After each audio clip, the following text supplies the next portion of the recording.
Umuhanzi nyarwanda The Ben amaze iminsi ari mu bitaro nyuma yo kurembywa n'uburwayi bwamufashe mu mpera z'icyumweru gishize.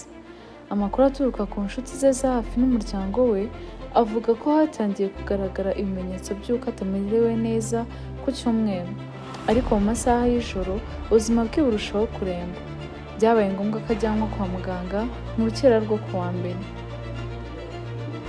Mbere y'uko arwara, The Ben yari kumwe na mugenzi we Bruce Melody basuye urwibutso rwa Memorial Site ku Gisozi ku cyumweru tariki ya 13 Mata 2026. Gusa nyuma yo kumva atameze neza, yahise atandukana n'abo bari bari kumwe kare kugira ngo ajye kuruhuka mu rugo. Nyuma yaho, uburwayi bwe bwakomeje kwiyongera mu ijoro kugeza ubwo ajyanwe kwa muganga.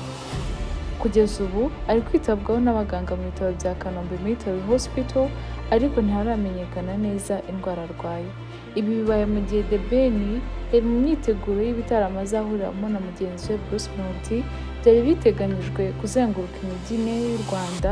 Abakunzi be bakomeje kumwifuriza gukira vuba no kongera kuboneka ku rubyiniro.